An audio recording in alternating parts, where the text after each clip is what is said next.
our home. If you leave the safety of the home, then some folk never find their way back to the home.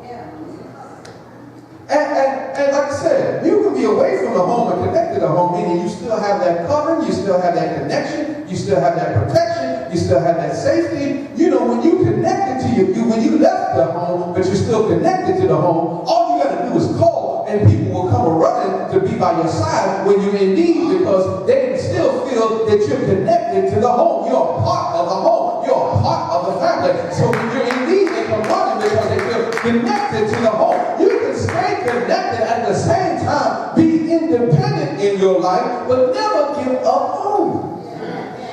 Don't give up home. Don't reject home. Don't kick home down. Don't knock home or disregard your home, because your home is the place of your strength. Your home is the place of your love. Your home is the place where you were nurtured. Your home is the place of the people who will be by your side all the rest of your life. If you get out of place you can call home, you're not somebody who's going to stay with you and be committed to you. My father told me quickly, friends come and go, but people who love you will stay with you the rest of your life. You're on a journey with them. Don't reject them. But we do that. And another thing, we walk right out the door. And whatever we have, we take with us, and we do just like the young man did here. We spend it all on wild living. We couldn't wait to get out of the house to do everything out of the house that we couldn't do in the house. What we did out of the house, what we did when we were in the house, which we wish we could do when we're out of the house, the people in the house only wanted to protect us from. We thought they were trying to restrict us, but the reality is they were only trying to protect us. And so now the protection is off, and you get the sense of the wild and riotous living and what effect it will have on you. Y'all better help me now. Because again, this is not just about younger people and older people, because some older people do the same kind of thing. They leave their home and they go buck wild crazy when they leave their home. Come on, somebody, help me now. They'll lose their mind when and you know, you see that all the time for people who win the lottery. They win the lottery, they get a little bud money, they say, forget home. Divorces happen quick when the lottery money comes. They get out of here. I'm gone now. I'm rejecting the home. I'm leaving them out of here, taking my lottery money with me, and they go buck wild crazy for 3 years and come back broke, busted, and disgusted, bankrupt because they had too crazy with the money.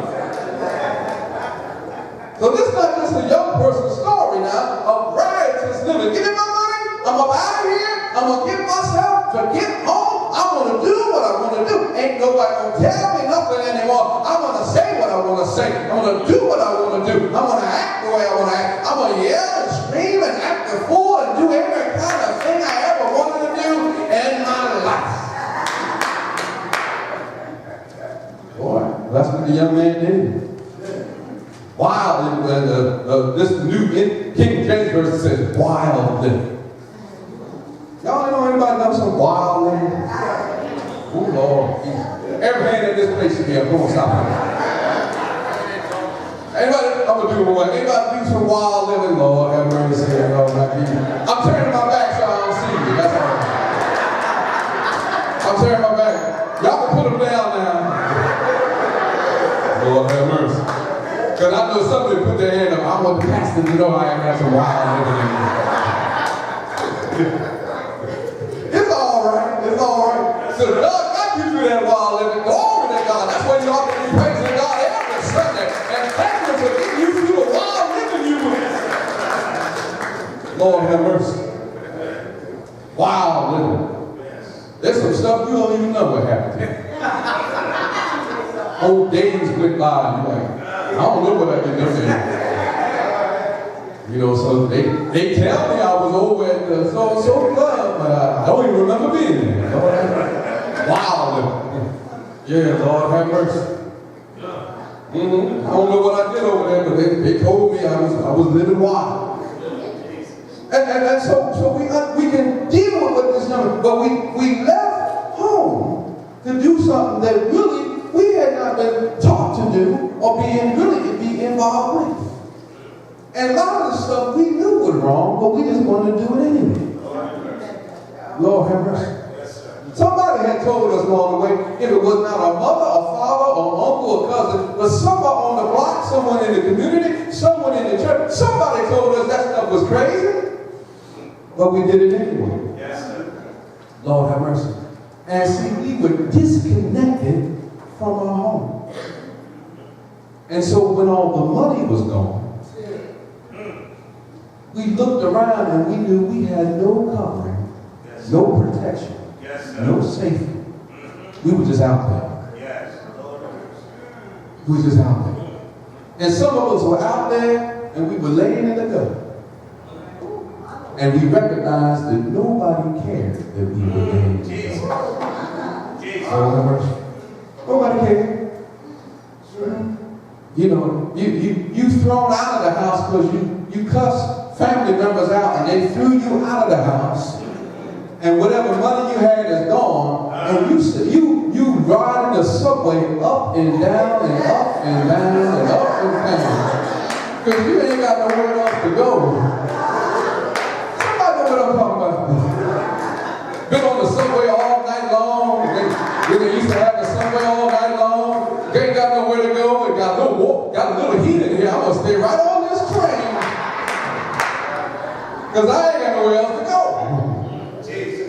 Riding back and forth. Lord have mercy. Try to stay over a friend's house. A friend like, you got to go, man. Yes, sir. It's been a month. I would have gave you a week. And you've been here a month. You got to get up out of here, man. Yes, sir. Yup. And you don't know where you're going next. You don't know how you get up with this next. What has this got to do with building strong families? Well, I'm going to come to that, but I want you to hear what I'm saying. The desperation that will happen when you recognize that you have no protection at all. No safety at all. No covering at all. No one who cares for you. No one who seems like they love you. No one to turn to. No place to go in your own mind. And you sitting out there all by yourself. And people are walking by you and you recognize they don't give a... Yes, sir.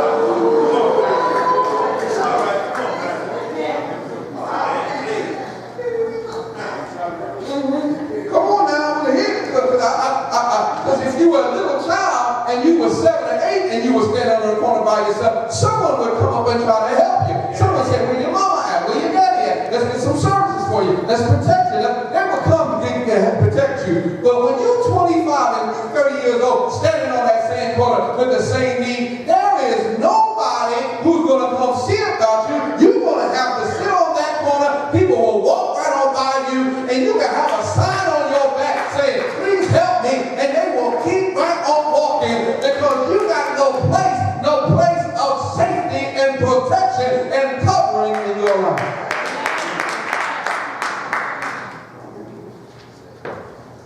I mean, that's what we're dealing with some folk. And so sometimes I'll talk with folk like that. I'll talk to them. And when I talk to them, I realize they do have a place that they can go. Yes, sir. But oftentimes their pride won't let them go. Yes. Y'all better hear me now. They got someone actually who will love them. Yes. And cares about them. And will stand with them. But their pride won't let them go back to those people. They got a home. If you talk long enough, you realize they got a home. But they don't want the home that they have. Lord have mercy. And when you ask them, well, why don't you go over there to those people who honestly love you? They grumble they put their head down, I ain't going back over there. These people, and they'll start blaming the people. Yes, yes, yes. I better hear what they're saying. They'll blame the people who would give them that home. Yeah, they act like they all Christian and everything. They ain't really Christian. They go on my crazy stuff in and out. I'm trying to get some sleep up here. I can't get some sleep in and out. I'm trying to take care of it. I'm trying to get education. They ain't gonna mess me up. I'm trying to study. When you studying on the street corner now,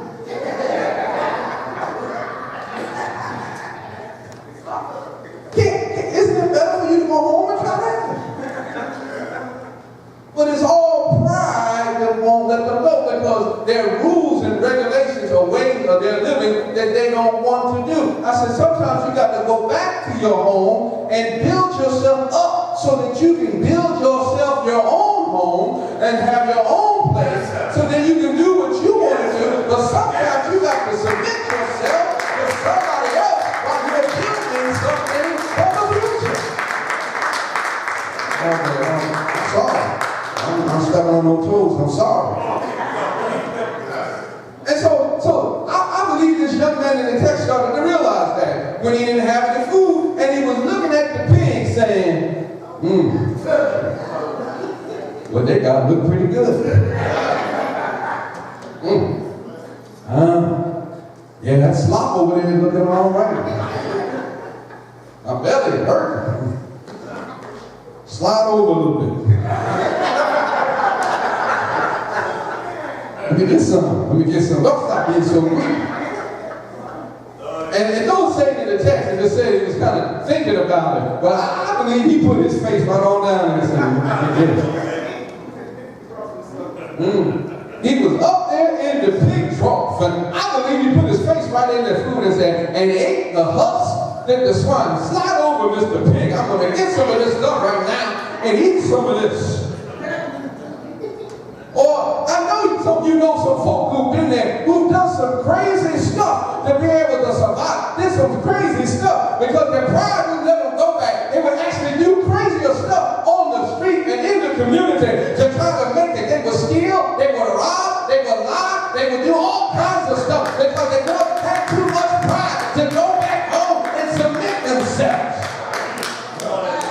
Yeah, they would eat the husk. They get down right with the pigs. They would wallow with those who would do anything so that they could put some money in their pocket so they could live the life that they wanted to live. And I'm here to tell you, why don't you just go ahead and go home?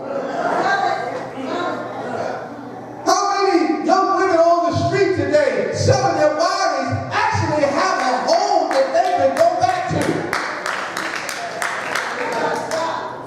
Come on now, I'm telling you the truth. Their families are actually looking for them, don't know where they are, and they have decided that they would rather live on the street and live and sell their bodies instead of just go home. Y'all better help me now. Better help me now. And so, how do we build strong families? The first thing we have to do is when someone is in this situation, we have to dare tell them, you got to come to your senses. That's what the scripture says. He says, when he came to his senses, he said, some of these folk, you got to look them straight in the face, you done lost your mind. You don't have any good sense.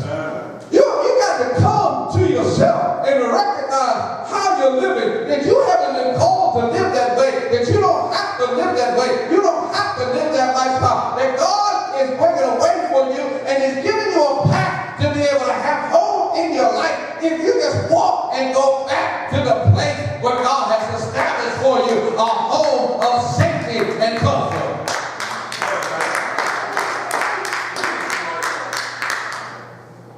Come to your senses, man. Just go on back. You know what he said? Yeah, I would set out and go back to my father and say to my father, I've sinned. He said, hey, when you go back home and you decide to go back home, when you go back home, tell him I messed up. I don't know what I was saying when I left the door. I done cussed you out. I didn't even know what I was saying. I done lost my mind. I'm sorry.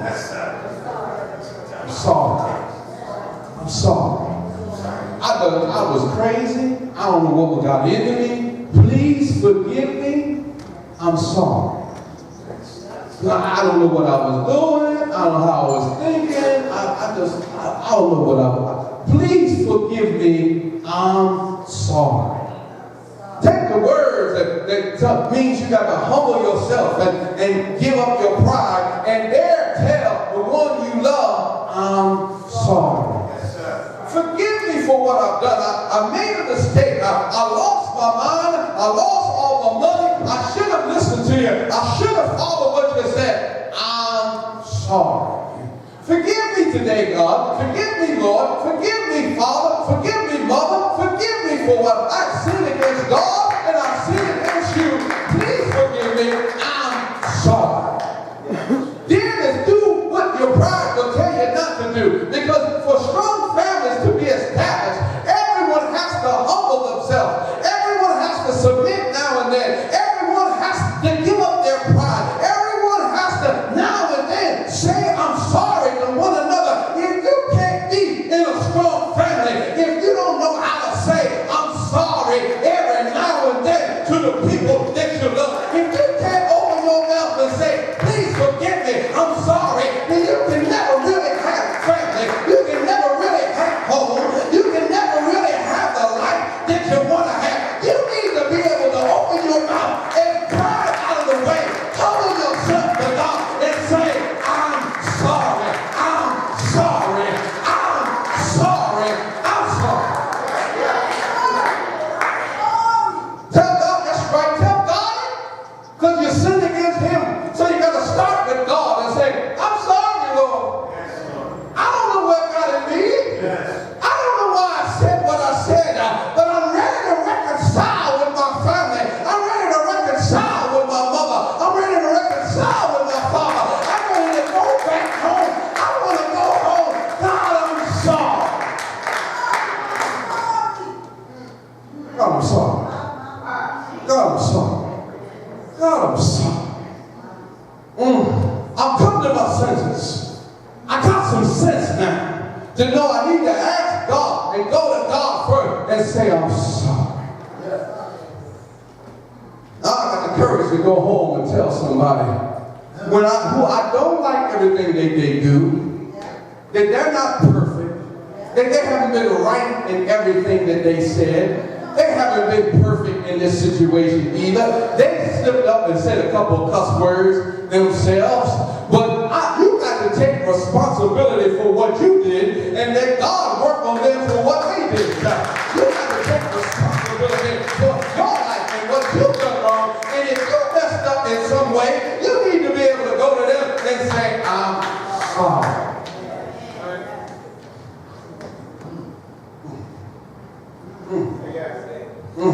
So many blessings are right there for you if you can dare to get the words out. So much home is available to you if you can dare to get the words out.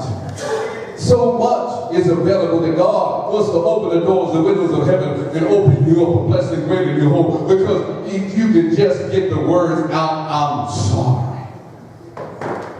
Don't you know God has closed off the spigot of his blessings because you can't get out the words, please forgive me, Father, I'm sorry. I got to stop.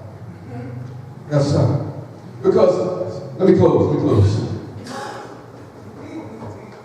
It says it right here in verse 22. Look at the Father's response. The Father here represents God, but it also represents the person that's at your home, whether it be your mother or be your father or sometimes your brother that you have been disconnected from, that you fought and now you can't get connected back to. Look at the response. When you come and you open your mouth and say, I'm sorry, look at the Father's response.